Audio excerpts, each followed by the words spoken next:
Carmen Johnson with Consumers Credit Union, and joining us today is Scott Dobson, and we have some great tips for anyone who is, oh my goodness, is it time? Yep, to grab that first check.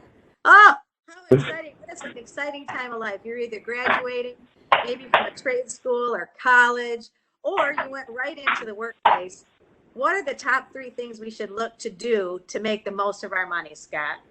Well, I've been thinking about this one, Lynn, and I just thought back to myself when I got out of college and first got my first real job with a real paycheck. I'm like, boy, if I could go back and give myself the advice of 3 things I should have thought about right then, I think the first thing that I would say is use technology to make my personal financial life easier. Set up direct deposit of your paycheck. Set up automatic payment of all your bills that you have online.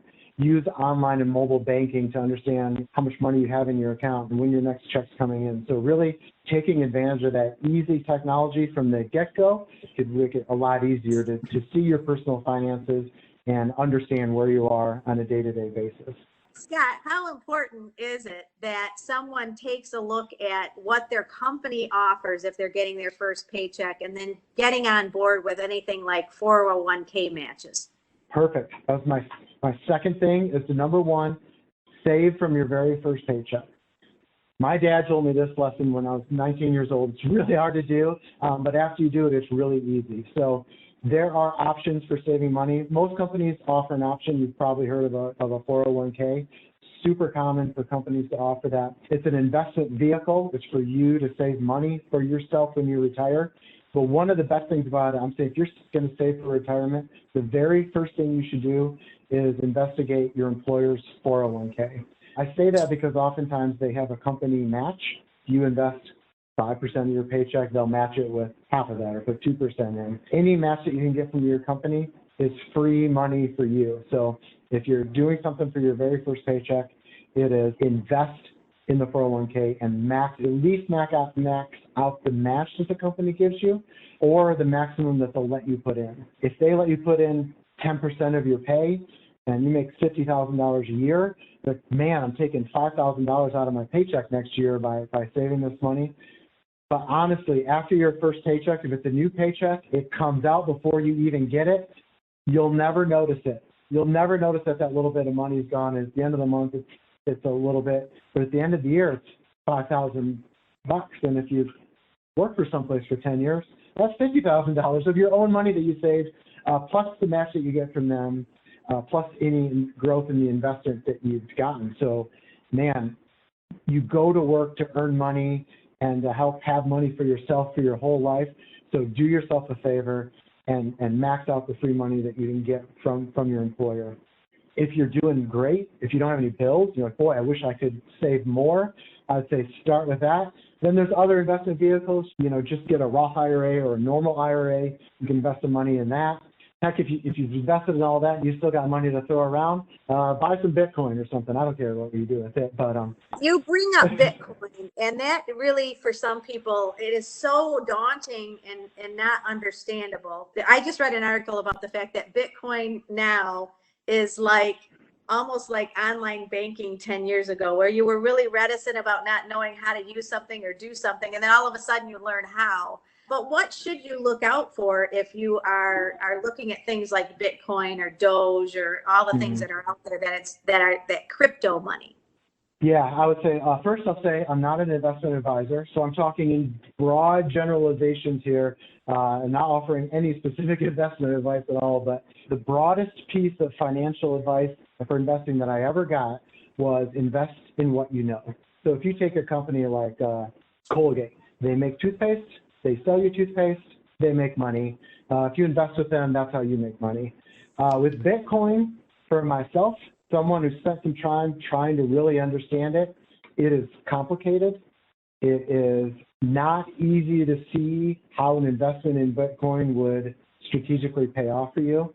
Probably if you watch TikTok, you've probably seen someone that said, I bought 4 coins and now I'm a millionaire. So those are very tempting, but I would say, boy, if you're trying to invest for your retirement, start with what your company offers, invest in a traditional 401k. But if you've got some extra money, like, boy, this money might take me to the moon, give it a shot, but understand that it's extremely complicated, and it might be more of your play money, not I need this money to depend on my retirement. So, if you're going to go to the casino and bet and play blackjack, or if you're going to buy Bitcoin, it's probably about the same. Either one of them could make you a return, but I'm not sure you really know if you're going to end up with a return or not. But you probably know if you invest in your 401k for 20 years at your employer, you're probably going to have a significant investment. So it's not saying that you couldn't make a lot of money with them, but I would use your money that you can afford to lose if it all did just disappear or things changed.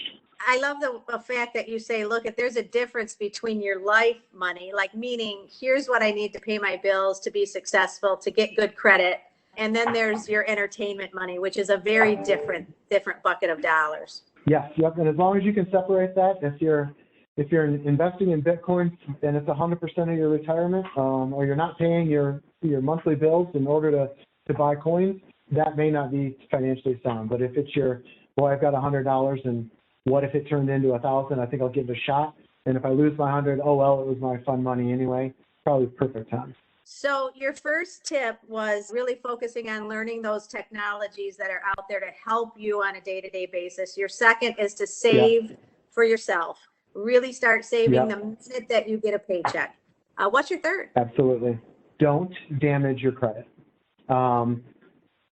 There's lots of ways to hurt your credit score. There's lots of ways to make it harder for you to use credit for what you really want it for down the road, and it's very easy to damage it. So don't do things that lower your credit score. Don't apply for every store card that you can get. Don't buy a motorcycle and finance it if you don't need it. Think about credit. You're done with school. You've got a real job. You're a grown-up. What is credit for? Number one thing is for buying a house, I would say. So think of credit in those terms, that you want to build a great credit score. So when you go to buy your home, you're in great shape and you know what you're doing financially. So I would think of those terms, that getting 30% off your bill for buying clothes on a Saturday is not a good way to protect your credit. Paying a bill 35 days late because you just didn't save the money for it really damages your credit. So really think about not doing things that damage your credit. Don't open up new credit if you don't need it. Don't pay anything late. So using that technology that I talked about earlier can really help you with that. But be conscious of it. Negative credit can hang with you for quite a while and probably really make you feel worse about yourself. And it's not hard to take care of it and be on top of it and then have a great credit score when you download our app and get ready to get your first mortgage. So I think that would be my third top suggestion. Well, these are absolute great tips. And I just want to add a fourth, and that is never feel afraid to ask for help. Yes. We've all been there. I know you shouldn't have credit card debt because I bought a TV once in college and paid it off 9 years later. So do you still have that TV? It was, I'm old. It was one of those big fat, it was a foot thick and 55 inch or so.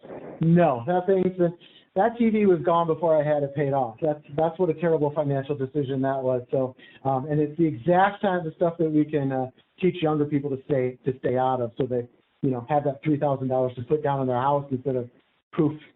Well, thank you so much, Scott. We are here for you at Consumers Credit Union. If you do have questions, stop at any office or pick up the phone, or you know what, you can even go online and connect with us. We'd love to hear from you.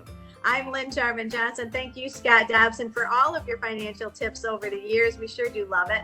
Sure thing, anytime. And thank you, Jay Gesselings, for your production skills. We sure do appreciate that too. You make us sound so good. Hey, listen up. If you have a topic, please send it our way. We'd love to share it. And anytime, head on to consumercu.org and find financial education topics just for you. I'm Lynn Jarman Johnson with Consumers Credit Union.